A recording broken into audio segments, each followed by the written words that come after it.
तर तिथे असतो तर अमित साटम यांच्या कानाखाली मारली असती असं म्हणत संदीप देशपांडे यांनी संताप व्यक्त केला। अमित साटम यांची हकालपट्टी करा अशी मागणी आदित्य ठाकरे यांनी केली। दरम्यान अमित साटम चेंबूर आणि साकीनाक्याच्या दुर्घटनेवर बोलताना हसल्यानंतर विरोधकांकडून जोरदार टीका झाली। साटम सारखा आमदार एवढ्या निर्लज्जपणे वागतोय, निर्लज्जपणाचा कळस त्यांनी त्या दिलेला आहे। मला तर वाटतं की त्या जो पत्रकारांनी तो व्हिडिओ शूट केला त्यांनीच पहिले कानाखाली मारायला पाहिजे होते अमित साटमच्या। मी असतो तर तिथे निश्चितपणे ते केलं असतं।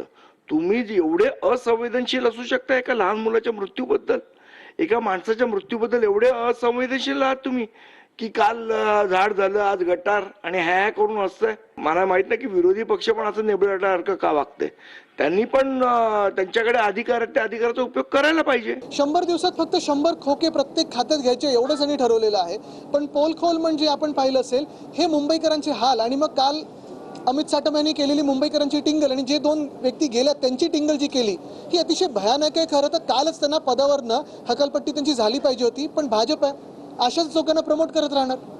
आणि मुंबई भाजपचा अध्यक्ष चाटम, बरं का, चाटम असं ना, काय त्याचं नाव, चाटम बरं का, तर तो निर्लज्जपणे हसून काल झाड पडलं, काल झाडात एक माणूस मेला, आज मॅन होल मध्ये मेला, असं निर्लज्जपणे दात वेंगाडून हसतो। ही किती क्रूरता आणि विकृती आहे। मुंबईचे अध्यक्ष अमितजी साटम यांच्या वक्तव्याचा किंवा त्यांच्या देहबोलीचा विपर्यास करण्याचा प्रयत्न केला गेला। जयंत पाटील त्या ठिकाणी, जयंत पाटलांनी त्यांना हसून प्रश्न विचारला, त्याच्यानंतर उत्तर देताना जयंत पाटलांबद्दल ते हसलेले आहेत। त्यांनी कुठेही या घटनेचा अपमान करणं, या दुर्घटनेबद्दल असंवेदनशीलता दाखवणं हा अमित साटम यांचा हेतू नव्हता।